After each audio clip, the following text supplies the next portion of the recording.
Satu hari datanglah seseorang menghadap kepada Rasulullah sallallahu alaihi wasallam.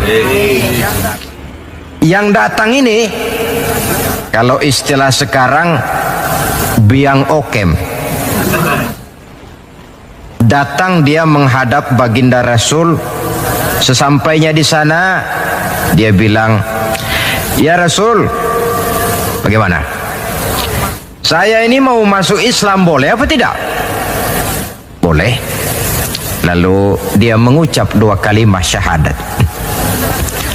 Setelah selesai mengucap 2 kalimat syahadat, dia berkata lagi, "Ya Rasul, saya sekarang sudah masuk Islam." Bagus. "Saya cinta Islam." Bagus. "Saya juga cinta kepada Anda ya Rasul." Bagus. "Cuma saya juga cinta kepada dosa ya Rasul. Terus terang saja saya ini suka judi, saya suka zina, dan saya senang mabuk. Dan saya belum bisa meninggalkan semua itu." Marahkah Rasul mendengar keterus-terangan orang ini? Dihardikkah orang ini oleh Rasul, "Macam apa kau, sama Islam cinta, sama dosa juga cinta?" Ternyata tidak. Mendengar keterus-terangan orang ini, baginda Rasul tersenyum. Seraya bersabda, "La ba'sa bi." Tidak apa-apalah. "Jadi kau senang zina?" "Iya." "Mabuk?" "Wah, hampir tiap malam saya teler." "Judi?" Itu lagi hobi saya." "Dan kau belum bisa tinggal semua itu?" "Belum ya Rasul." "Tidak apa-apalah. Cuma begini saja. Mau tidak kau janji dengan saya?" "Apa ya Rasul?" "Mulai sekarang kau akan meninggalkan dusta. Kau akan jadi manusia jujur, jangan bohong. Satu itu saja yang saya minta. Sanggup?" "Cuma itu ya Rasul." "Cuma itu?" Saya kira apa? Kalau cuma urusan gak bohong sih gampang lah itu. Sanggup saya." "Sanggup?" "Sanggup." "Mari berjanji." Dijabat tangannya oleh Rasul, berjanji tidak akan bohong dia. Dalam perjalanan pulang, orang ini berkata dalam hati, "Ma ashala ma talaba hadzan nabil karim." Alangkah mudahnya permintaan Rasul ini. Saya sudah berterang-terangan suka judi, suka zina, suka mabuk.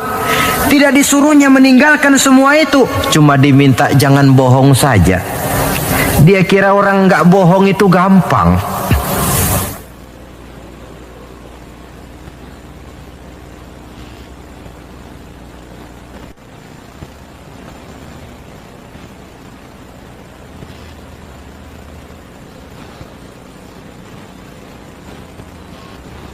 Padahal saudara, Nabi Ibrahim itu satu hari pernah nangis.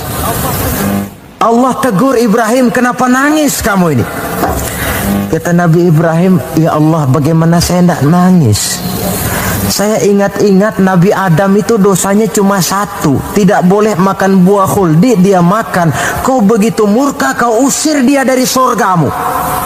Saya ini ya Allah, seumur hidup saya pernah 3 kali bohong. Bagaimana saya mengharap surgamu?" Itu yang bikin saya nangis. 3 kali seumur hidup, 3 kali bohong. Nabi Ibrahim nangis.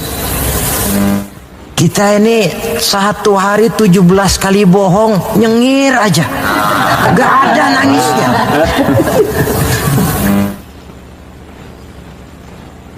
Saudara hadirin,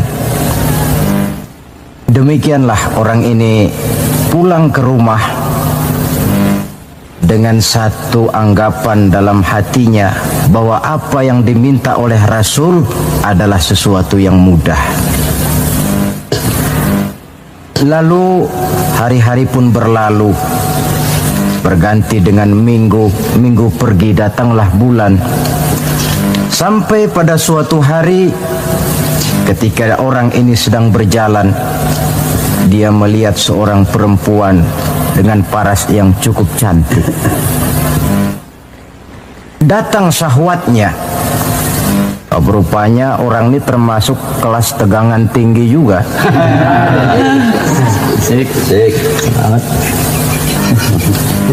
Dibawanya perempuan itu ke dalam rumah. Hampir terjadi perbuatan zina. Nyaris dia ingat janjinya. Iya, saya ini kan sudah janji dengan Rasul tidak mau bohong. Nanti kalau saya bertemu Rasul lalu saya ditanya, kamu zina apa enggak sekarang? Saya harus jawab bagaimana? Kalau saya bilang iya, tentu hukum berlaku. Kalau saya bilang tidak, artinya saya bohong. Padahal saya sudah berjanji tidak mau bohong.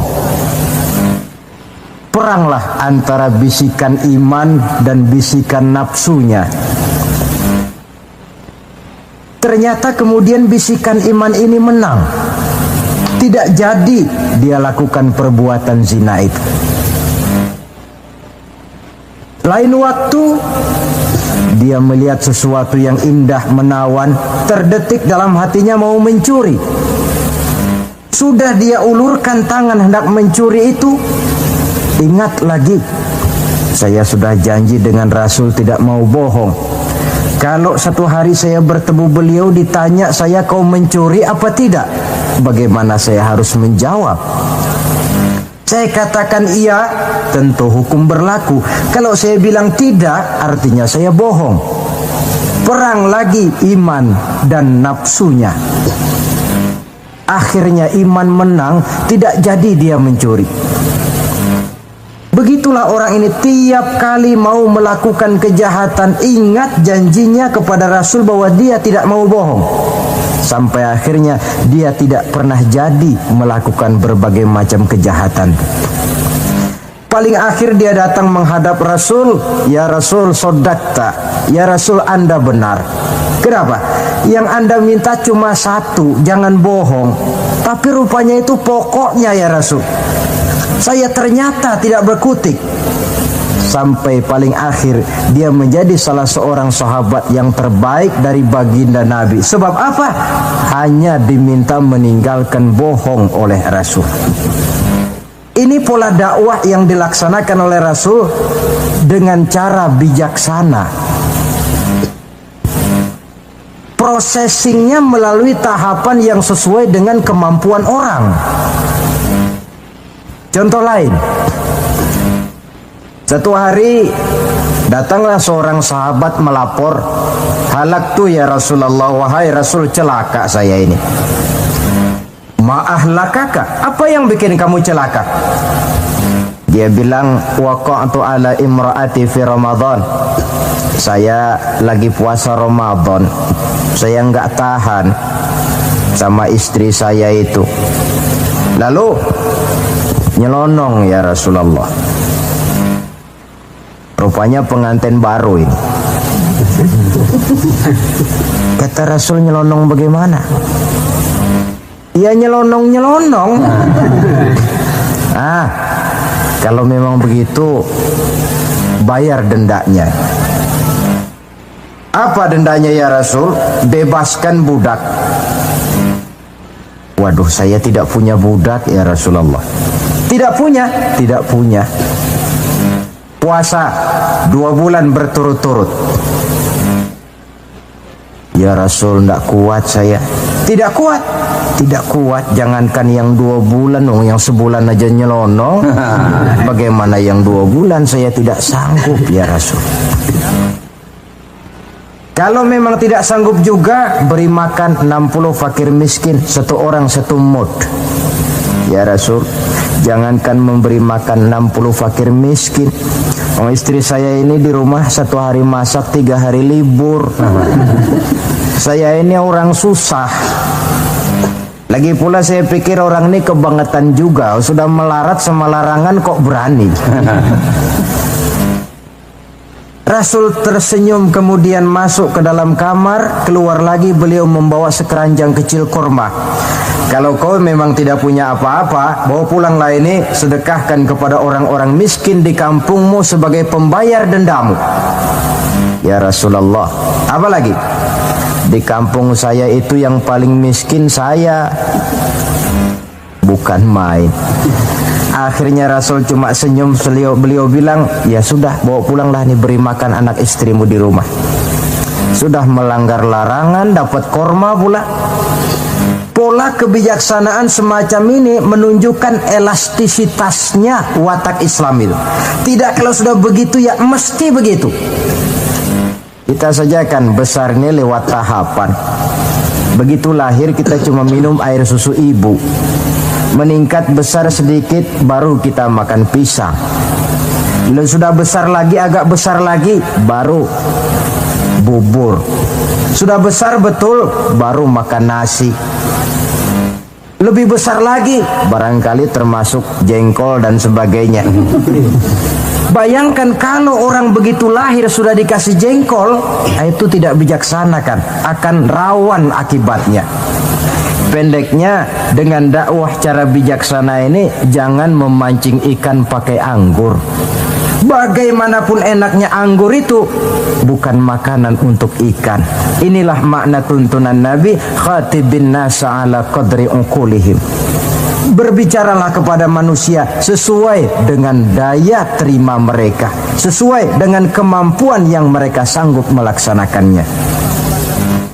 Begitulah pola dakwah pertama, bil hikmah. Yang kedua, wal mau'izatil hasanah, dengan contoh nasihat-nasihat yang baik. Dan yang ketiga, wajadilhum billati hiya ahsan. Kalau memang perlu berdebat, perlu berbantah, debatlah dengan cara yang terbaik. Bukan dengan sentimen, tapi dengan argumen. Bukan dengan tujuan untuk mencari kemenangan, tetapi untuk mencari kebenaran. Sehingga dengan demikian, saudara-saudara, seorang muslim harus tegak mendakwahkan Islam sesuai dengan bidang dan kemampuannya masing-masing. Ini sikap yang ketiga. Lalu sampai kepada sikap yang keempat, bagaimana seorang muslim sikapnya terhadap Islam. Yaitu yang keempat, watawasau bis sabr. Bersabar dalam Islam. Setelah kita mengimani Islam, mengamalkan Islam, kemudian mendakwahkan Islam, pada yang keempat, bersabar dalam Islam. Sebab apa? Perjalanan mengimani Islam, mengamalkan Islam, mendakwahkan Islam bukan perjalanan yang lurus bertabur bunga di kanan kirinya. Jalannya menanjak, penuh onak dan duri. Namun tidak ada perbuatan tanpa resiko. Orang yang berani berbuat harus berani resiko. Mengimani Islam ada resikonya, mengamalkan Islam ada resikonya, mendakwahkan Islam, menegakkan yang ma'ruf, menghancurkan yang munkar pun ada resikonya. Bersabar dalam Islam. Bagaimana orang yang sabar itu? Allah menjelaskan, wabasyiris sabirin allazina iza asabathum musibah qalu inna lillahi wa inna ilaihi raji'un. Orang yang sabar tidak lain adalah orang-orang yang kalau mereka mendapat musibah, terkena satu kesulitan, kembali kepada konsepsi dasar inna lillahi wa inna ilaihi raji'un. Kami berasal dari Allah dan kepada Allah pula kami akan kembali. Bukan ucapan itu yang penting, tapi penghayatannya. Kalau pada satu saat misalnya kita harus melepaskan jabatan yang kita cintai, kembali kepada konsepsi inna lillahi wa inna ilaihi raji'un. Dahulunya pun ketika lahir ke dunia ini, saya tidak membawa jabatan apa-apa.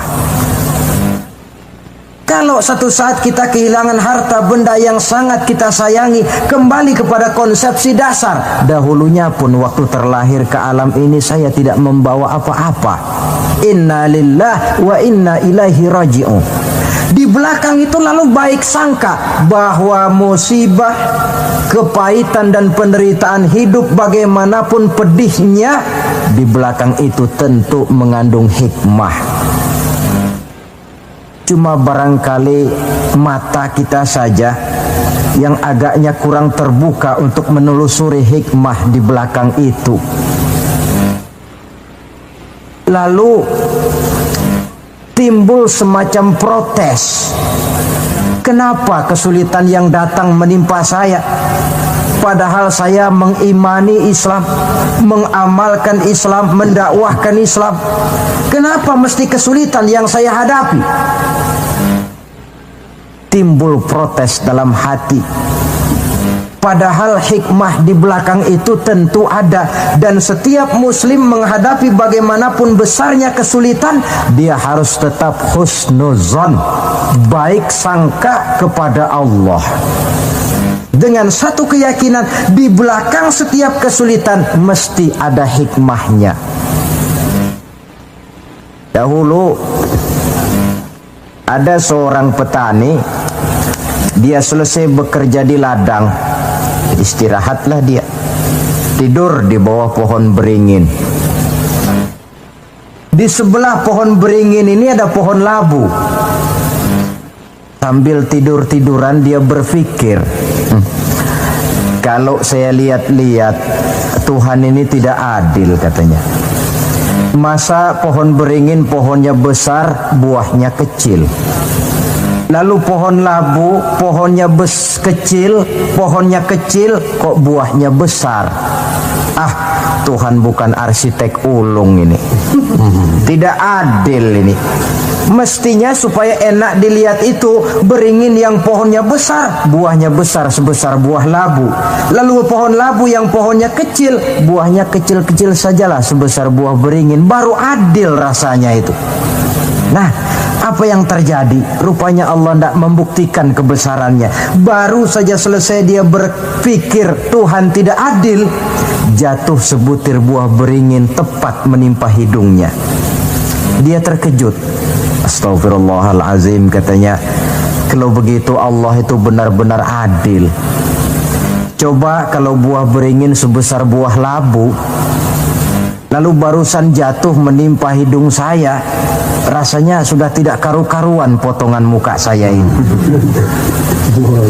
Baru terbuka pandangan matanya, baru terlontar perkataan Allah Maha Adil setelah dia bertemu dengan pengalaman yang dia rasakan sendiri.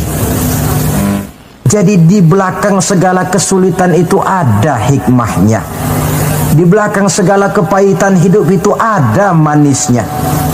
Maka Allah membimbing kita bersabar dalam mengimani Islam, mengamalkan Islam, dan mendakwahkan Islam. Konsepsi kesabaran kembali kepada satu keyakinan, semuanya datang dari Allah, semuanya pun bakal kembali juga kepada Allah. Kita bisa hidup, berbuat banyak, menjadi ini dan itu, berusaha segala macam lantaran kita hidup. Kita hidup ini lantaran ada roh dalam jasad kita. Ruh ini pun sebenarnya kita bukan hak milik mutlak, cuma sekedar hak pakai saja. Kapan waktu diambil oleh si sang pemilik mutlak, tidak ada kekuasaan kita untuk mencegahnya. Yang paling vital macam itu pun tidak ada kemampuan kita mempertahankannya. Apalah lagi yang menempel dalam hidup seperti harta, jabatan, dan lain sebagainya. Roh saja kita sudah tidak mampu mempertahankannya. Saudara hadirin yang berbahagia, maka keuntunganlah yang akan diperoleh bagi mereka yang sabar, tabah, ulet, dan tahan uji menghadapi segala macam ujian dan cobaan di dalam dia mengimani, mengamalkan, dan mendakwahkan Islam. Barangkali orang bertanya, kenapa sih kok orang-orang yang beriman saja yang kelihatannya banyak sekali diuji? Nah, itulah yang masalahnya memang. Justru yang beriman yang diuji. Lagi pula kalau tidak ada imannya, yang mau diuji apanya dong? Tidak ada. Dalam logika sehari-hari jelas saja yang ulangan itu anak sekolah. Kalau tidak sekolah, kira-kira ulangan apa tidak? Kan tentu tidak. Mau naik kelas berapa, mau sekolah saja tidak. Justru yang beriman itu yang diuji, yang hidupnya mengimani Islam, mengamalkan Islam, mendakwahkan Islam. Makin tinggi kualitas iman, makin berat cobaan dan ujian itu. Sehingga Allah menjelaskan, ahasiban nasu ayyutraku ayyakulu amanna wa hum la yuftanun. Adakah manusia menyangka mereka akan dibiarkan saja mengatakan amanna, kami mengimani Allah, kami mengimani Islam, wa hum la yuftanun, padahal mereka belum diuji lebih dahulu. Artinya, jikalau kita sudah berani berkata saya iman kepada Allah, saya mengimani Islam dengan sepenuh keyakinan, siap-siaplah menghadapi cobaan dan ujian. Dan yang namanya cobaan ini tidak selalu yang berbentuk susah.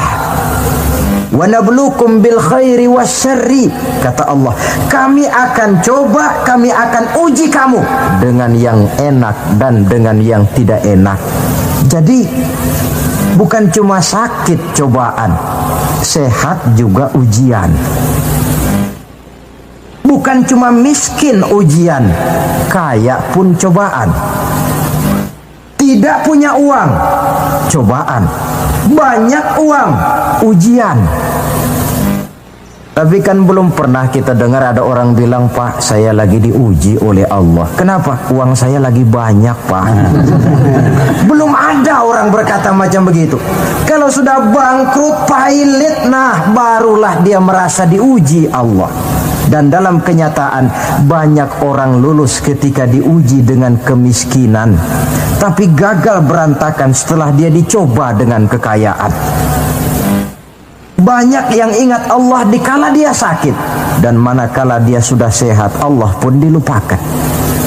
Ketika miskin dia hamba Allah, setelah kaya pindah menjadi hamba harta. Ketika dia orang biasa, dia hamba Allah. Naik pangkat, punya jabatan, pindah budak pangkat, budak jabatan. Tidak sesuai lagi antara ucapan dan perbuatannya. Baik, barangkali kita bercermin dari kehidupan seorang nabi, yaitu Nabi Ayub alaihi salam. Beliau ini orang kaya. Iblis itu paling tidak senang kalau ada orang baik. Dia lapor, wahai Allah, hambamu yang namanya Ayub ini dia rajin ibadah cuma karena kaya saja kau berikan harta. Coba kalau dia bangkrut, jatuh miskin, rasanya dia berhenti ibadah. Ah, Iblis, aku tahu Ayub itu hambaku yang ikhlas.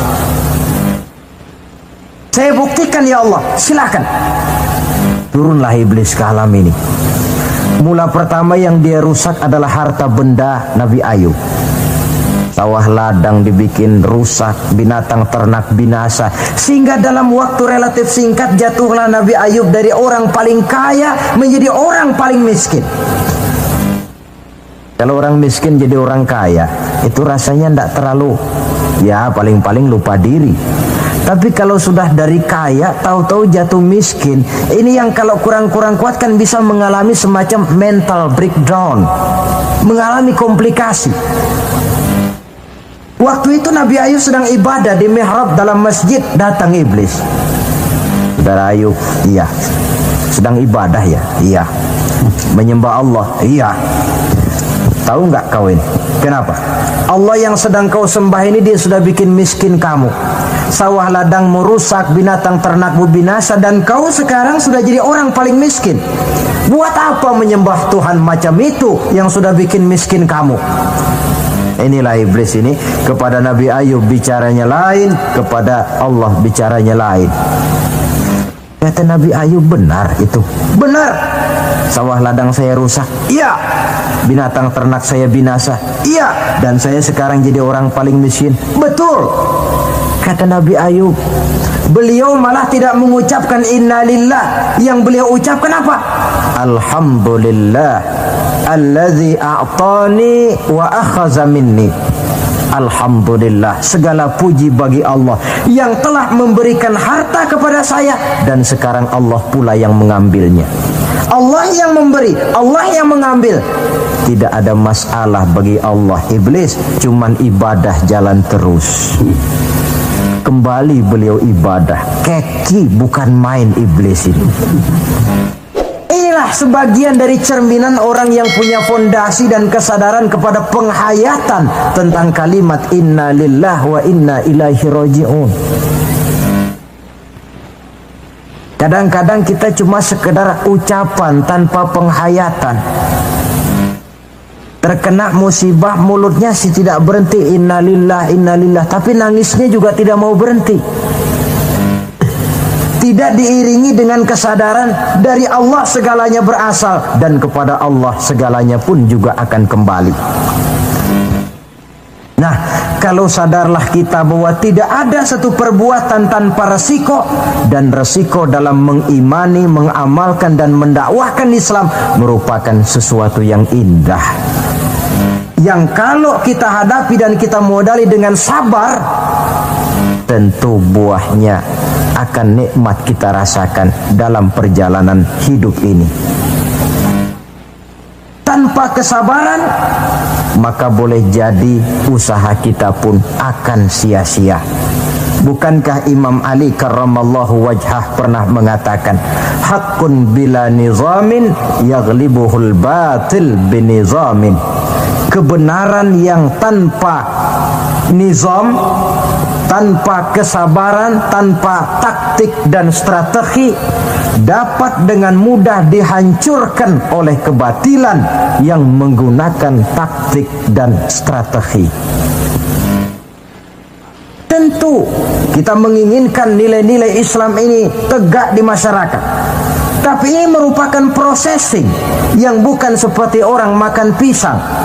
Hari ini dimakan, hari ini kenyang, dan hari ini juga kadang-kadang bisa keluar lagi. Perjuangan menegakkan nilai-nilai Islam ini satu proses yang panjang. Seperti juga telah dijelaskan oleh kehidupan perjuangan Nabi, para sahabat, dan selanjutnya. Tidak merupakan satu proses yang sekali jadi. Itu sebabnya ditutup surah Al-Asr ini dengan kalimat tawasau bis sabr. Hendaknya bersabar kita di dalam menegakkan sikap yang dituntut dalam surah Al-Asr itu tadi. Saudara-saudara hadirin yang saya hormati, dengan demikian 4 sikap telah saya kemukakan. Dari 4 sikap ini ternyata seorang muslim dituntut untuk menjadi pengiman Islam, pengamal Islam, dan pengawal Islam, dengan motif sabar sebagai landasan daripada perjuangan kita mengimani, mengamalkan dan mengawal Islam dengan pelaksanaan dakwah yang sesuai dengan bidang dan kemampuan kita masing-masing. Yang kita harapkan tentunya bahwa nilai-nilai keimanan kita ini mewarnai kehidupan dan menjadi warnanya hidup. Saya kira pun pembangunan akan lebih berhasil, Pancasila akan lebih aman di negara ini kalau dijaga dan dikawal oleh orang-orang yang teguh memegang agama dengan segala konsekuensinya. Mengimani agamanya dan iman itu menjadi warnanya kehidupan. Dengan kata lain, kalau iman ini sudah ikut kemanapun kita pergi dan dimanapun kita berada, itu sebenarnya sumber etika otonom. Bukankah satu bangsa yang baik selalu terdiri dari masyarakat yang baik? Masyarakat yang baik terdiri dari warga yang baik. Warga yang baik terdiri dari keluarga yang baik. Dan keluarga yang baik terdiri dari pribadi yang baik.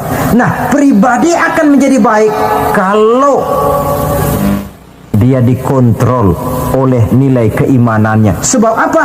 Puncak keimanan yang tertinggi sebenarnya tidak lain manakala seseorang sudah merasakan kehadiran Allah dekat dalam hidupnya. Kalau itu sudah dimiliki, apalagi yang lebih mampu mengontrol kita, merasakan kehadiran Allah dekat dalam hidup. Sebab itu sebagai akhir, bawalah iman ini kemanapun kita pergi dan dimanapun kita berada. Kadang-kadang iman kita ini kan cuma sekedar penunggu rumah. Pegawai negeri mau ke kantor, imannya ditaruhnya di lemari. Sudahlah iman, kau tidak ikut ke kantor. Kalau kau ke kantor nanti aku nggak bisa korupsi.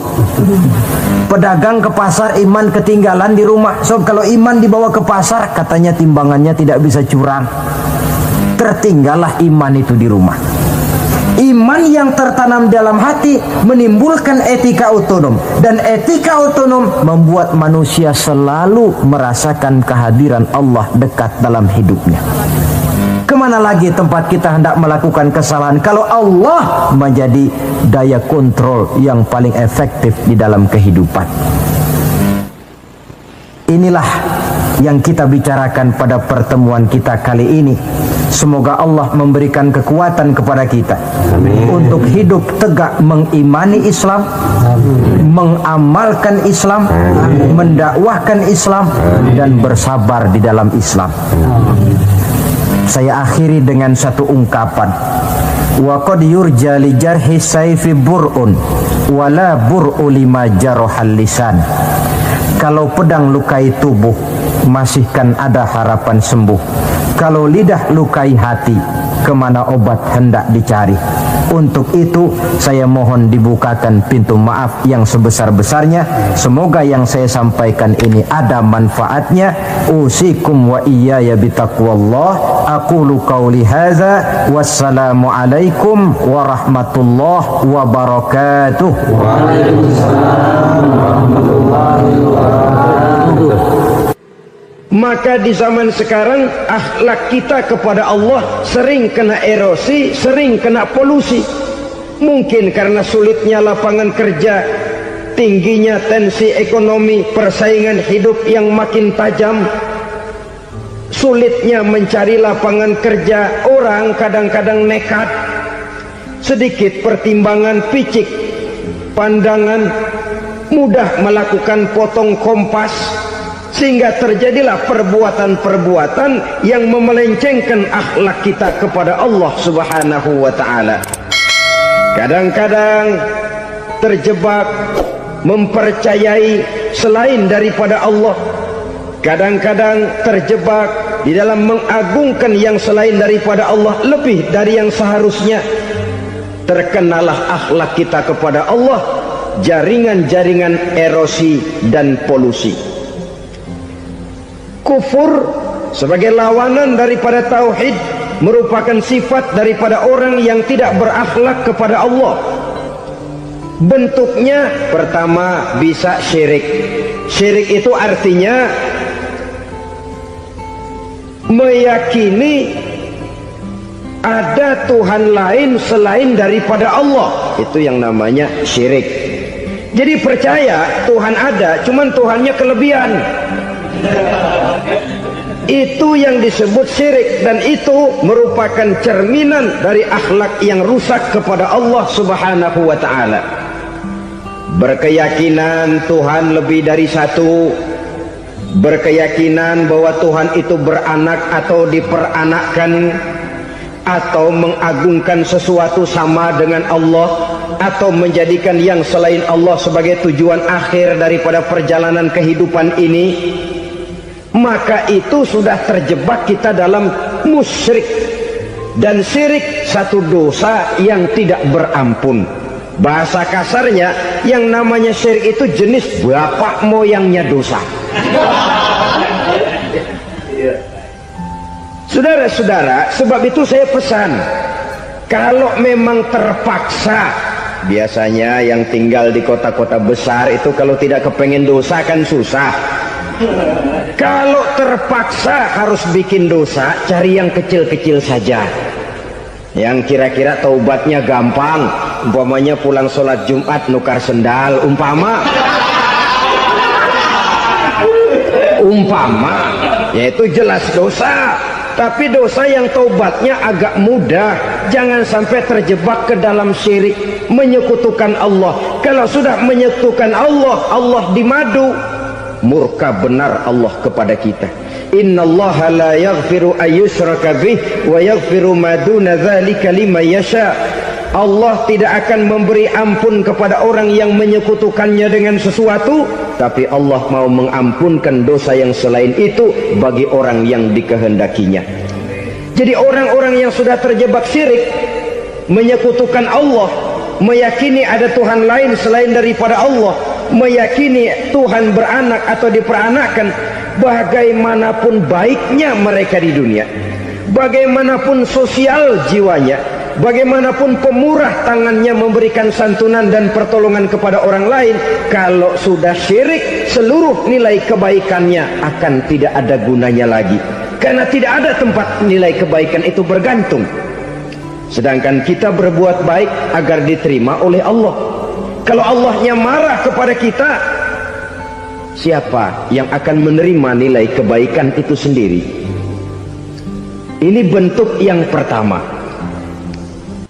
Yang nyata-nyata menyembah berhala, syirik. Yang nyata-nyata beriktikad Tuhan lebih dari satu, syirik. Atau yang tersamar. Yang tersamar itu yang sering jadi penyakit kita. Saya sejak ada perkutut ini di rumah, perkutut. Saudara-saudara, yang merusak akhlak kepada Allah, yang merusak tauhid setelah syirik, bisa juga berbentuk nifak. Nifak itu sifatnya, orang yang punya sifat nifak disebut munafik. Asal katanya dari nafakun. Nafakun itu satu lubang yang punya dua muka, seperti goa, ada tempat masuk, ada tempat keluar. Maka munafik orang yang punya dua muka. Kalau bahasa kita, pandai bermain minyak di atas air, manis jika berhadapan, balik belakang lain bicara. Sehingga apa yang dinamakan nifak, kata Imam Ali Al-Jurjani dalam kitab ta'rifatnya, izharul imanu bil lisan wa kitmanul kufri bil qalbi. Menyatakan, menampakkan iman dengan lidahnya, tapi menyembunyikan kekafiran dalam hatinya. Dengan kata lain, lidahnya mah iman, hatinya mah kafir. Padahal hati itu yang dilihat, padahal hati itu yang dinilai. Kenapa lidahnya mengaku iman? Ya mungkin karena kepepet, mungkin karena kepentingan, mungkin karena ingin mencari kelemahan orang, lalu dia pura-pura beriman, tapi sesungguhnya hatinya kufur. Ini merupakan penyakit munafik. Dan terus terang, menghadapi orang munafik jauh lebih berat daripada menghadapi orang kafir. Kenapa? Munafik ini kan musuh dalam selimut. Mau dibilang musuh nyata-nyata, apalagi di zaman Rasul ya, ketika periode Madinah, berat sekali menghadapi orang munafik. Mau dibilang kafir, kalau ketemu assalamualaikumnya medok juga. Mau dibilang mukmin, di belakang ngegerundel, nyari-nyari penyakit, nyari-nyari lantaran, mencari-cari gara-gara. Kalau kafir jelas kafirnya, kalau musyrik jelas musyriknya. Tapi munafik, di depan kita dia mengaku beriman, di belakang kita dia caci maki kita. Maka demikian rupa watak orang munafik, Allah benci betul. Sampai dalam Quran orang munafik itu divonis innal munafikin fid darkil asfal minan nar. Orang-orang munafik di dasar jurang neraka yang paling bawah, keraknya neraka. Saudara-saudara kaum muslimin rahimakumullah, sebab munafik sangat berbahaya, membahayakan umat, membahayakan agama. Di depan kita mereka ngaku pura-pura beriman, kalau pidato luar biasa memuji agama setinggi langit, menampakkan seolah-olah dia orang yang dekat dengan agama. Saudara-saudara, agama penting, agama mutlak, tapi yang ngomong begitu agamanya apa, remeng-remeng. Cuma sekedar lipstick, cuma sekedar dekorasi, cuma sekedar kamuflase buat ngibuli orang lain. Dia mengaku beragama, mengatakan agama mutlak, menganggap agama penting, seolah-olah memperhatikan benar tentang tatanan kehidupan beragama, tapi sebenarnya di hatinya tidak lebih berkecamuk penyakit-penyakit kufur. Maka sifat munafik ini termasuk menodai tauhid, artinya merusak akhlak kita kepada Allah Subhanahu wa ta'ala. Sifat yang ketiga yang juga merusak akhlak kita kepada Allah dinamakan riddah. Riddah itu sifatnya, orang yang punya sifat riddah disebut murtad.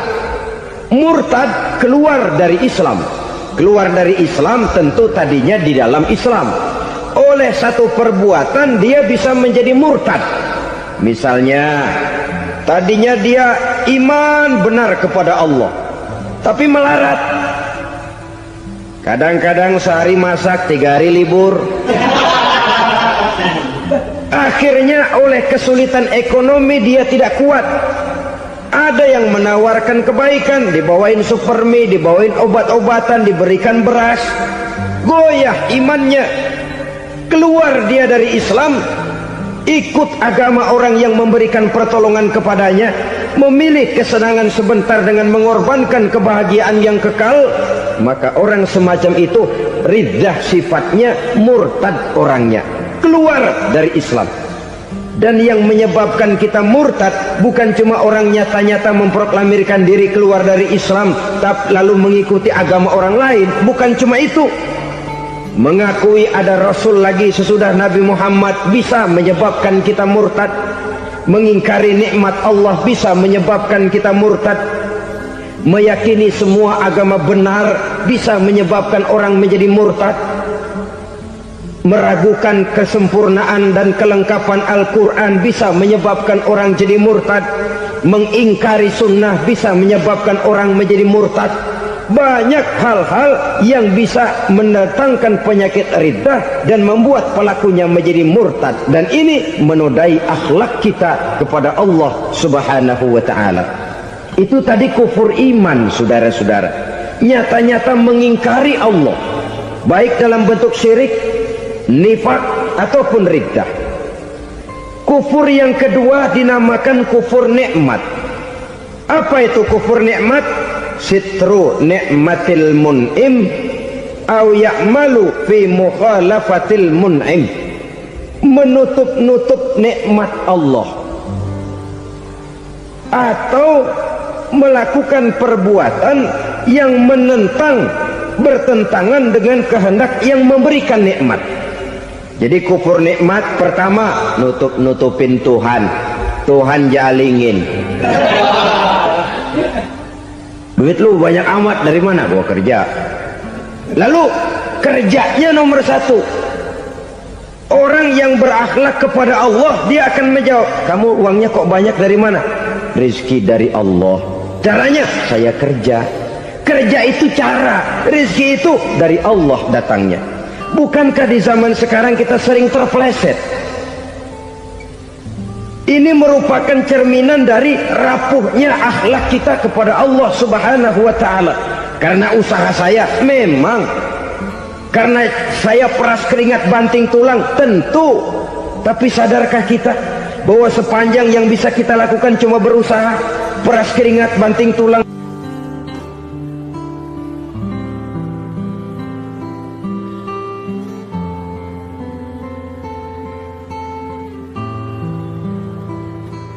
Soal rizki, soal jodoh, soal maut, kitakah yang mengatur? Kitakah yang menentukan? Subhanallah. Manusia sungguh tidak berdaya menghadapi 3 hal paling pokok ini. Rezeki, kita cuma bekerja. Kitakah yang menentukan? Tidak. Kita berusaha saja rezeki belum pasti dapat, apalagi kalau kita tidak berusaha.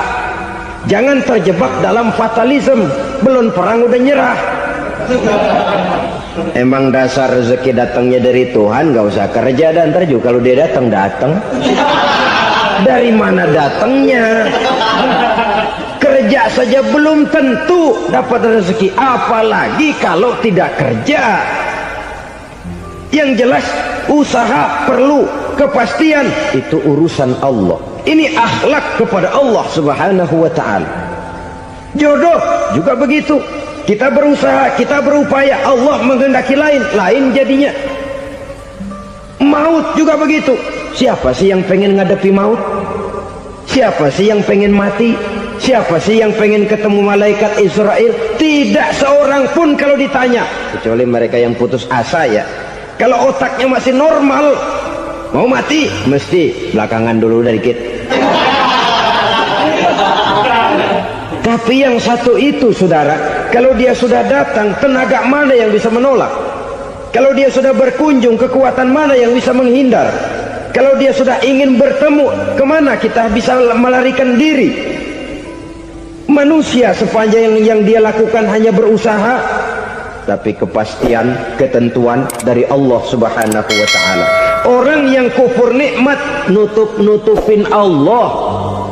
Dia merasa rezekinya adalah mutlak peras keringatnya, seolah-olah Allah nggak punya peranan apa-apa di situ. Oh, ini kan saya bisa rumah begini karena saya kerja keras. Oh, ini mobil saya begini saya kerja keras. Peras keringat banting tulang keras.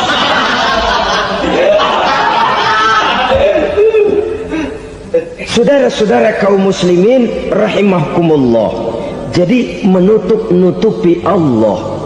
Akibatnya nanti kalau dia berhasil, Allah ketutupan. Kalau dia gagal, orang lain dicaci maki, dicari kambing hitam. Yang kambing hitam kan mahal, karena orang sering cari-cari kambing hitam. Jarang orang mau jujur kalau bertemu kesulitan lalu mencari sebab pada dirinya sendiri. Yang paling enak ya nyalain orang. Lo begitu. Orang lain yang paling enak kita salahin.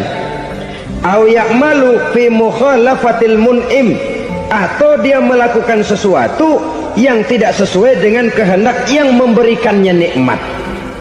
Diberikan kita tangan, mulut sih nggak berhenti, terima kasih Tuhan, alhamdulillah saya dikasih tangan. Cuma nih tangan enteng mat nabokin orang mulu. Itu sudah mukhalafatul mun'im, bertentangan dengan kehendak yang memberikan nikmat. Diberikan harta, mulutnya mah basah, terima kasih Tuhan, alhamdulillah dikasih harta, tapi pelitnya minta ampun, kikir koret medit. Ini juga termasuk kufur nikmat, mempergunakan suatu nikmat bertentangan dengan kehendak daripada yang memberikan nikmat itu sendiri. Saudara-saudara kaum muslimin rahimakumullah, oleh karenanya kufur iman memang lebih bahaya daripada kufur nikmat. Tapi jangan lupa, kufur nikmat bisa menyeret orang kepada kufur iman.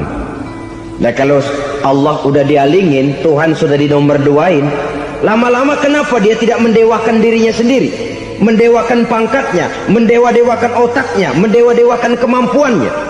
Pada awalnya dia memang cuma kufur nikmat, tapi lambat laun kalau ini tidak diobati secara pasti orang akan mengarah kepada kufur iman. Bisa berbentuk syirik, bisa berbentuk nifak, bisa berbentuk riddah. Saudara-saudara, oleh karena itu menjaga akhlak kepada Allah mutlak penting. Sebab apa? Kita tidak berakhlak kepada manusia saja, kita dikucilkan dari pergaulan. Kalau kita tidak berakhlak kepada Allah, dikucilkan oleh Allah. Hadis qudsi menyatakan, man lam yashkur ala na'mai wa lam yasbir ala balai falyakhruj min tahtis samai falyatlub rabban siwaya. Kata Allah, siapa orang yang tidak mau bersyukur terhadap nikmat yang aku berikan kepadanya dan tidak mau sabar terhadap ujian yang aku berikan kepadanya, falyakhruj min tahtis samai, persilahkan saja keluar dari kolong langitku, waliyatlub rabban siwaya, tolong cari Tuhan lain selain daripada aku. Murka Allah, diusir, cuman gak kedengeran aja. Siapa yang tidak mau syukur terhadap nikmatku, siapa yang tidak mau sabar terhadap ujian yang aku berikan kepadanya, persilakan keluar dari kolong langitku ini, cari Tuhan lain selain aku. Nah, langit Tuhan yang punya, Tuhan kita lawan, diusir dari kolong langit, mau pindah ke kolong mana?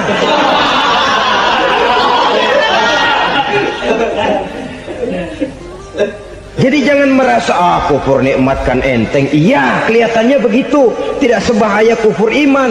Tapi kufur nikmat ini merupakan anak tangga yang kalau kita sudah mulai naik, kita akan naik terus sampai kepada tingkat di mana kita mengalami kufur iman. Kalau sudah ke sana, maka akhlak kita kepada Allah terkenalah erosi, terkena polusi, hancur akhlak kepada Allah, dan itulah sumber kesengsaraan abadi. Kalau cuma kita tidak berakhlak kepada manusia, barangkali resikonya cuma kehidupan di dunia ini.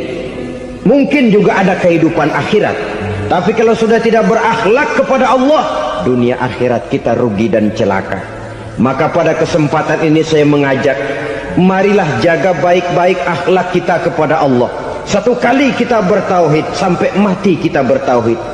Satu kali la ilaha illallah, jangan tergelincir lagi kita keluar daripada kalimat itu. Satu kali kita bertuhankan Allah, jangan bertuhan yang lain selain daripada Allah. Jangan sekutukan Allah, jangan samakan Allah dengan sesuatu, jangan mengangkat yang lain sama agungnya dengan Allah. Sebab dengan demikian kita seolah-olah sudah mengotori akhlak kita kepada Allah Subhanahu wa ta'ala. Saudara hadirin yang saya hormati, jadi oleh karenanya akhlak kita kepada Allah merupakan basis daripada kehidupan beragama. Kalau itu sudah mulai rapuh, mulai terkena erosi dan polusi, mulai rusak, dikhawatirkan nanti nilai ibadah kita kepada Allah juga akan turut ambruk karenanya. Saudara-saudara kaum muslimin rahimakumullah, tugas yang kedua, memperbaiki akhlak manusia kepada sesama manusia. Kita tahu Islam sesuai dengan namanya adalah agama damai. Maka akhlak manusia kepada sesama manusia menempati porsi yang penting dalam kehidupan beragama. Bagaimana seorang muslim bergaul, bertata krama terhadap sesama manusia. Mari kita lihat lebih jauh persoalannya. Untuk memudahkan pembicaraan dari kacamata agama, kita kelompokkan saja manusia itu dalam dua. Pertama yang seiman, dan yang kedua yang tidak seiman. Yang tidak seiman itu kita sebut saja kufur atau kafir. Nah, kepada yang kafir pun kita diajarkan untuk berakhlak, apalagi kepada yang memang nyata-nyata seiman, sekeyakinan, seakidah. Kemanapun Islam datang, ke negara manapun ia masuk, ia tidak menaburkan kerusakan. Jadi tidak benar kalau orang pernah itu menggambarkan, saking sentimennya seorang orientalis pernah menggambarkan Nabi Muhammad di tangan kirinya Quran, di tangan kanannya pedang, menggambarkan seolah-olah Islam dikembangkan dengan kekerasan. Sebenarnya tidak sama sekali. Kalaupun dalam sejarah perkembangan Islam pernah terjadi perang, maka perang dalam Islam sesungguhnya apabila kita amati sejarahnya bukan untuk memaksakan agama, karena memang agama tidak bisa dipaksakan, tetapi justru untuk mempertahankan agama dari segala macam hambatan, rintangan, hinaan dan fitnahan. Tapi kemanapun yang jelas Islam masuk, dia tidak pernah membuat kekacauan, kerusuhan ataupun penghancuran. Candi Prambanan bahkan dipugar, Gereja-gereja tidak ada yang dihancurkan oleh umat Islam. Kenapa? Islam agama damai. Soal agama, soal lakum dinukum waliyadin, la ikraha fid din, qad tabayyana ar-rusdu minal ghayy. Tidak ada paksaan dalam beragama, sebab nyata yang benar dengan yang tidak benar. Belum pernah ada orang kafir masuk ke perkampungan orang Islam lalu dikejar-kejar, diteriakin kafir, kafir, sunatin.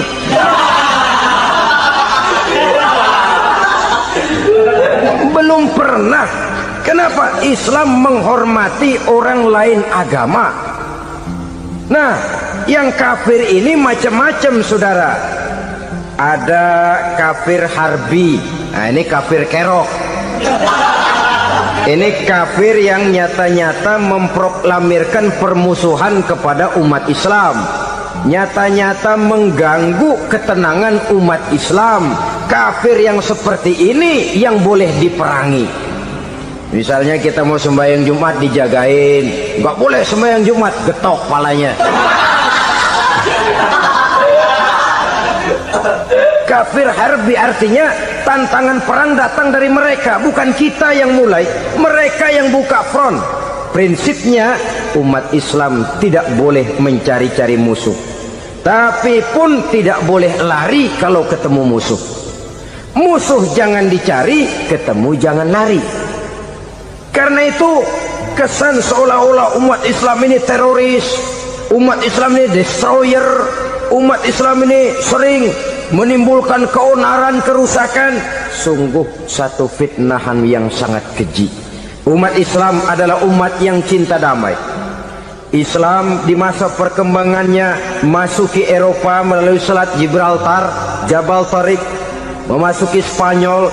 Islam tidak pernah meruntuhkan gereja. Islam tidak pernah membunuh orang-orang Nasrani. Bahkan Islam mewariskan peradaban dan kebudayaan yang begitu tinggi nilainya di bidang ilmu pengetahuan. Sampai ketika itu Barat banyak mengkaji ilmu pengetahuan dari dunia Islam. Buku-buku berbahasa Arab diterjemahkan ke bahasa Yunani, dipelajari oleh para cendekiawan di negeri Barat sana. Mereka mengambil manfaat yang banyak dari masuknya Islam ke Eropa. Sementara gereja tetap berdiri dengan megahnya. Kuil-kuil tempat peribadatan tidak satupun yang diusik-usik. Kenapa? Islam agama yang cinta damai. Asal dia tidak diganggu, asal kehormatannya tidak dihinakan. Jadi kafir harbi, kafir yang nyata-nyata nantang perang, ngajak berkelahi. Itu kafir yang nyari penyakit. Kafir harbi ini boleh diperangi dengan catatan mereka yang memang mulai. Yang kedua kafir zimmi. Kafir zimmi, kafir yang hidup di tengah mayoritas muslim, tapi mereka mau hidup dengan aman, damai, tenang. Mereka wajib dilindungi.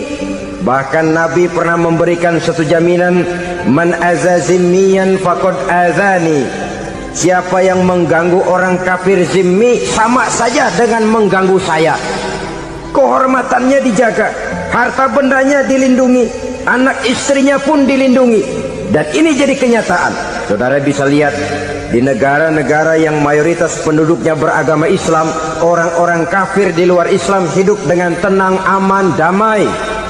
Di Saudi Arabia, di luar tanah haram, di luar Mekah dan Madinah, banyak orang-orang kafir mencari nafkah. Mereka tenang, aman, dilindungi undang-undang.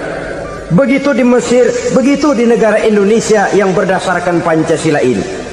Kehidupan beragama menimbulkan gairah, rukun, tenang, aman, damai, sepanjang tidak saling ganggu, tidak saling usik, menghargai orang yang sudah beragama, tidak menjadikan penganut suatu agama sebagai sasaran dari dakwah agama lainnya.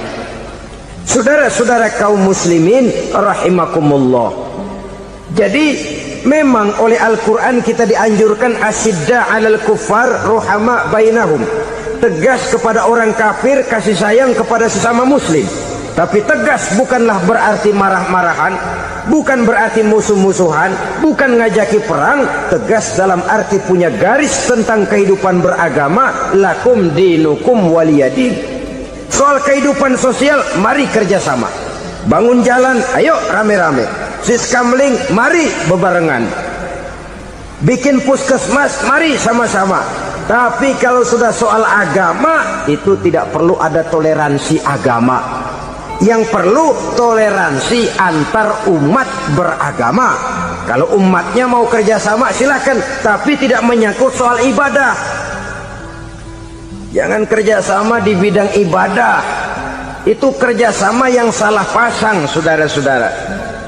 Sehingga dengan demikian toleransi adalah menyangkut kehidupan antar umat beragama.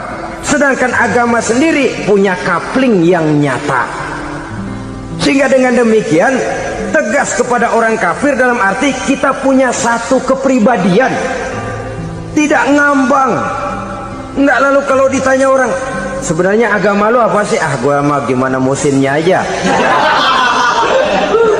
Agama pakai musim kayak rambutan. Akhirnya ya begitu, musim-musiman. Ke masjid kelihatan, ke gereja hayo, ke candi nongol, ke apa? Bingung malaikat bagaimana nyatetnya nih bocah ini. Di mana aja ada. Kita punya satu kepribadian. Saya muslim dan garis saya ini, lakum dinukum waliyadin. Bagi Tuhan persilakan agama Tuhan, bagi kami agama kami. Kami hormati Tuhan, Tuhan hormat kepada kami. Tapi soal agama, kaplingnya jelas. Kerjasama, mari urusan muamalah, bidang sosial. Yuk kita siskamling sama-sama dengan orang lain agama. Mari jaga kerukunan, kesatuan, persatuan, kekompakan. Perbaiki jalan yang rusak, mari sama-sama. Mendandani jembatan yang runtuh, mari sama-sama. Tapi sembahyang, kaplingnya lain-lain. Sebab Nabi juga dulu pernah ditawarkan begitu loh sama kafir jahiliyah dulu, Quraisy itu. Sudah Muhammad, sekarang begini saja, kita join aja daripada marah-marahan. Hari ini saya oke, menyembah Tuhanmu Allah. Besok gantian kamu menyembah Tuhan kita, Latta, Uzza, Manat dan Hubal. Turun, qul ya ayyuhal kafirun la a'budu ma ta'budun. Soal ibadah kaplingnya jelas, tidak boleh dicampur adukkan.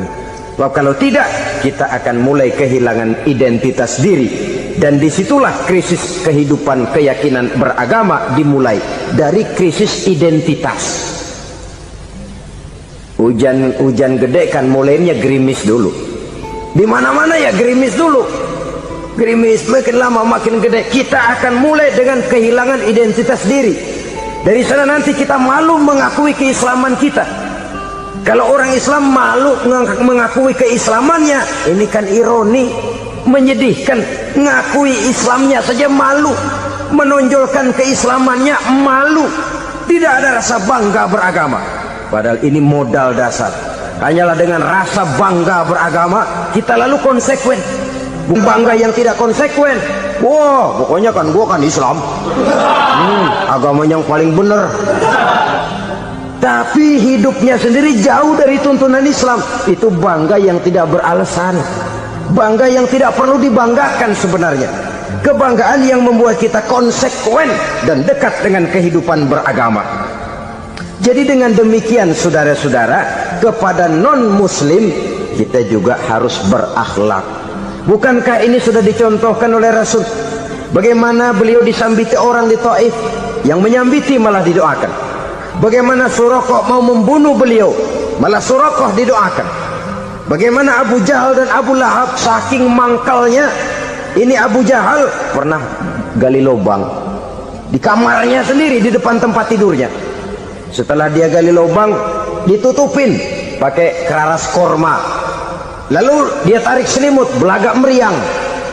Dia pesan pesuruhnya, bilangin Muhammad encangnya meriang. Pamannya sakit, minta ditengokin. Nabi dengan segala husnuzonnya berangkat nengokin. Abu Jahal dari balik selimut ngintip. Ah, itu dia Muhammad, itu dia tuh. Dia tuh masuk Dani, masuk. Mulai di jalan, senang Abu Jahal. Nah, terus. Begitu ke pelosok, masuk ke lubang, gue pendem terus lalu. Emang niatnya mau mencelakakan Nabi. Sudah tinggal beberapa langkah lagi Nabi akan berjalan ke arah lubang itu. Malaikat Jibril ngasih tahu, Muhammad, Abu Jahal pamanmu cuma pura-pura sakit. Di depan tempat tidur itu ada lubang sudah dia gali untuk menjerumuskan kamu. Sudah balik pulang. Balik badan Nabi. Sudah hampir mau melangkah, kakinya malah muter pulang. Abu Jahal yang lihat Nabi sudah hampir jatuh, nggak jadi, balik pulang. Lupa kalau lagi sakit. Udah Muhammad buruan sini. Ke pintu dia kejar, dia lupa sama lubang yang dia gali. Begitu dia kejar, dia yang kepelosok masuk ke dalamnya. Sejak saat itu ada pepatah, man hafara hufratan waqa'a fiha. Siapa yang suka nggali lubang, dia sendiri bakal terpelosok ke dalamnya. Jatuh dia ke lubang yang dia gali. Padahal ya paling banter 2 atau 3 meter paling dalam. Dari dalam lubang itu dia teriak-teriak, Muhammad, tolongin, pamanmu kecebur. Kasih tahu Muhammad, kasih tahu. Datang lagi lah pesuruhnya, Muhammad, pamanmu Abu Jahal kecebur, minta tolong diangkatin. Sudah diulur tambang, habis sambung lagi, nggak bisa sampai. Masa iya cuma kamu yang bisa nolong? Apa yang dilakukan Nabi? Balik mau nolongin. Akhlak. Kita kalau ada orang gali lubang buat nyeburin kita, dia sendiri yang kecebur. Gua kagak lemin loh. Mati sekalian dah. Nabi mah enggak, balik nolongin tuh Abu Jahal. Kenapa paman kecebur? Iya Muhammad, tolong, tambang udah diulur-ulur, sambung-sambung nggak sampai. Aduh kasihan paman, nih pegang tangan saya. Nabi cuma ulurin tangan, nyampe dipegang oleh Abu Jahal, diangkat ke atas. Nyampe atas, apa kata Abu Jahal? Tambang bergulung-gulung nggak nyampe, kamu cuma pakai tangan doang kok bisa Muhammad, hebat banget sihirmu. Mukjizat dia bilang sihir, udah ditolongin nyelak lagi, kan yang enak kita injak palanya. Orang dulu bilang wah katanya nolongin anjing kejepit, udah selesai ditolongin malah yang nolong digigit. Saudara hadirin yang saya hormati, kepada orang-orang kafir kita harus berakhlak, menghormati mereka, tidak memaksakan satu keyakinan dalam batas-batas yang ditolerir oleh agama, yaitu pada masalah-masalah sosial dan muamalah. Itu kepada non-muslim, apalagi kepada sesama muslim. Baik akhlak kepada orang tua, akhlak kepada guru, akhlak kepada jiran atau tetangga, itu semua termasuk dalam akhlak kepada sesama manusia. Akhlak kita kepada orang tua, kadang-kadang kita orang timur ini ketularan orang barat. Engkongnya dianggap CS, salaman main kedet aja halokong, engkongnya behalo di bengong. Saudara-saudara kaum muslimin rahimakumullah, akhlak yang tua kepada yang muda, akhlak yang muda kepada yang tua, kepada jiran dan tetangga, kepada sanak famili dan handai tolan, pendeknya kepada sesama muslim. Tetangga ada haknya, ada hak tetangga yang kalau kita berakhlak itu harus dipenuhi. Contoh kecil, kalau saya beli radio, itu saya dong boleh berpikir, ini radio saya beli pakai uang saya setel di rumah saya, sekeras-kerasnya ada apa sama orang lain? Radio gua, yang beli gua pakai duit gua, gue setel di rumah gue, ada urusan apa sama orang lain? Itu kalau menurut saya. Tapi tetangga sebelah saya kan bisa juga ngomong begitu. Mata gue yang ngantuk, gue tidur di rumah gue, kenapa suara radio lu masuk kemari? Ketika itulah lalu kebebasan saya nyetel radio dibatasi oleh kebebasan tetangga saya yang mau tidur. Ini sudah akhlak namanya. Umpamanya lagi ada Nabi ajarkan, iza tobakhta maraqatan fa'akthir ma'aha wa ta'ahad jiranaka. Kalau kamu masak sayur, banyakin kuahnya, bagiin tetangga kamu. Bukan bagiannya itu yang jadi soal, tapi akhlak kepada tetangga. Udah tahu tetangganya kelaparan, diseksa, goreng ikan asin, se-RW baunya ngayap, kembang kempis orang nungguin. Saudara hadirin ma'asyiral muslimin rahimakumullah, Jadi dengan demikian, kalau sudah kembali kepada orang-orang yang nilai imannya sama dengan kita, apapun organisasinya, apapun baju yang mereka pakai, kaos yang mereka pakai, jaket yang mereka pakai, kalau sudah seakidah, seiman, jaga akhlak kita. Pendapat boleh berbeda, kaos boleh tidak sama, jaket boleh beraneka warna, bendera boleh beragam-ragam, tapi ukhuwah Islamiyah ini utamakan. Adalah lebih baik mencari persamaan dalam kehidupan dan bukan memperbesar perbedaan. Hanyalah dengan mengembangkan nilai-nilai akhlak semacam ini, toleransi tidak hanya diperlukan kepada yang non-muslim, kepada sesama muslim pun toleransi. Artinya apa? Jangan memponis amalan orang lain. Yang usoli, yang tidak usoli, berjalanlah menurut keyakinannya masing-masing. Jangan lalu memponis, itu namanya nggak toleransi. Kamu nggak pakai usoli ya? Enggak. Brengsek. Kamu pakai usoli ya? Iya. Bid'ah. Lah dua-duanya kagak yang bener. Kalau yang sembahyang kagak bener, bagaimana yang kagak sembahyang? Apa itu yang bener? Toleransi, setuju dengan perbedaan pendapat, jangan memponis amalan orang lain.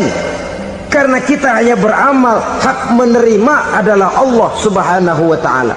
Jangan sebentar-bentar mencap bid'ah dolalah, finnar, neraka. Kayaknya neraka kapling orang tuanya kali. Gampang bener masukin orang ke neraka. Kita kadang-kadang bisa toleransi dengan orang luar, tapi kepada sesama muslim toleransi tidak sanggup kita adakan. Mengklaim merasa kita yang benar, orang lain salah semua, itu tidak toleransi namanya. Mentang-mentang jadi ustadz nih, satu-satunya ustadz di sini ya, semuanya mesti ngaji kemari. Kalau nggak ngaji kemari, Islamnya kurang tapi bener. Toleransi. Saudara-saudara kaum muslimin rahimakumullah, lapang dada menghargai orang yang berbeda pendapat, apalagi kalau perbedaan pendapat itu menyangkut hal-hal yang tidak prinsipil, menyangkut hal-hal yang sekunder dalam kehidupan beragama, menyangkut masalah-masalah yang dalam bahasa fikih disebut soal-soal furu'iyah. Tidak usah menyebabkan kita bersih tegang. Kepala sama hitam, pendapat boleh berbeda dan halal. Bahkan Nabi mengatakan ikhtilafu ummati rahmatun, perbedaan pendapat di kalangan umatku bahkan menjadi rahmah, sepanjang perbedaan pendapat itu diiringi dengan rasa toleransi. Tapi kalau sudah main baku hantam, main klaim, memponis orang lain, akhirnya timbullah keretakan. Jangan heran kadang-kadang satu masjid dua kelir. Ya soal kelir boleh kelar-kelir, boleh kelar-kelir, tapi kalau harus terlalu mencolok menyebabkan timbulnya keretakan, saya kira yang akan turun bukan lagi rahmah tapi bala. Bala akan menimpa kita, jatuh kita menjadi umat yang lemah. Oleh karena di antara kita sendiri, sesama kita tidak pandai bertoleransi, tidak lapang dada. Ada anak muda kelihatannya mau majuan dikit, yang tua curiga. Nih kalau dia maju pasaran gua bangkrut dong nih. Lalu ditekan tuh anak ditekan melejit. Kadang-kadang yang tua maksudnya baik, mau memelihara, yang muda salah terima. Kan tua kejemur. Dari dulu sampai sekarang gitu-gitu doang, anak kemajuannya. Padahal yang tua barangkali maksudnya juga baik, mau memelihara. Sebenarnya kalau kita bisa mencoba mencari titik temu dengan alur komunikasi, tidak merasa diri yang paling benar, tapi toleransi, boyak menerima pendapat orang lain, setidaknya mau mendengar omongan orang. Yang susah kalau udah kena penyakit nggak mau ngerti omongan orang, nggak mau nerima pendapat orang. Kodok di kolong tempayan, cukeng kayu asem, asal ijo udah ijo aja ijo dah. nggak ngerti omongan orang. Yang kayak begini yang orang jadi kesandung.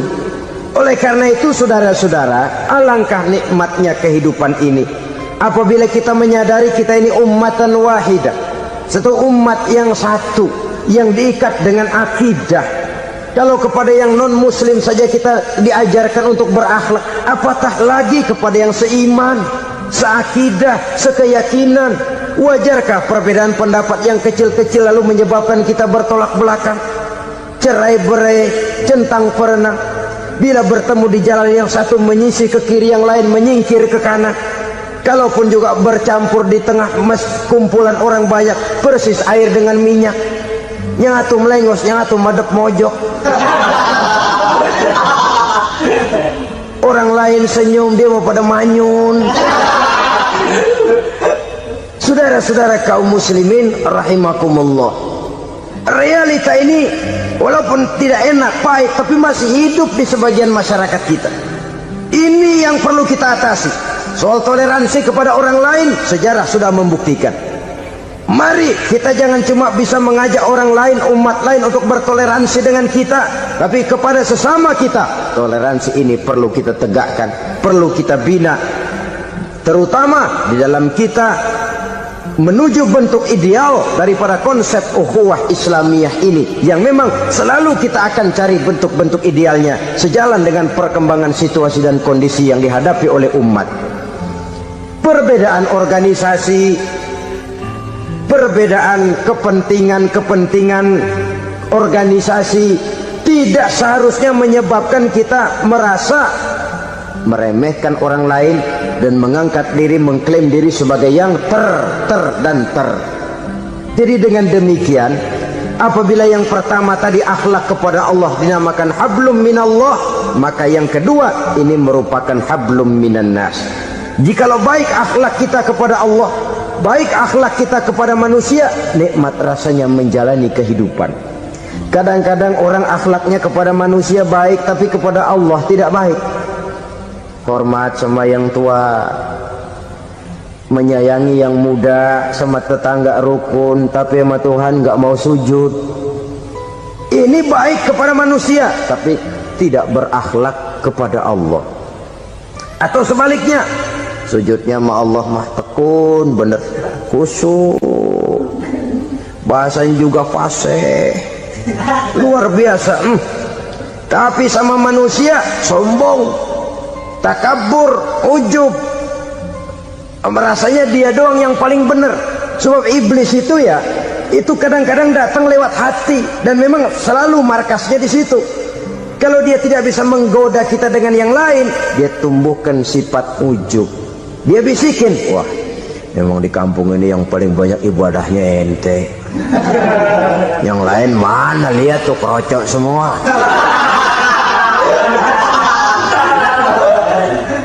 Lalu di hati orang itu tertanam sifat iya ya. Nah, tatkala iya ya, dia sudah terkena serangan iblis. Akhirnya apa? Orang lain diremehin.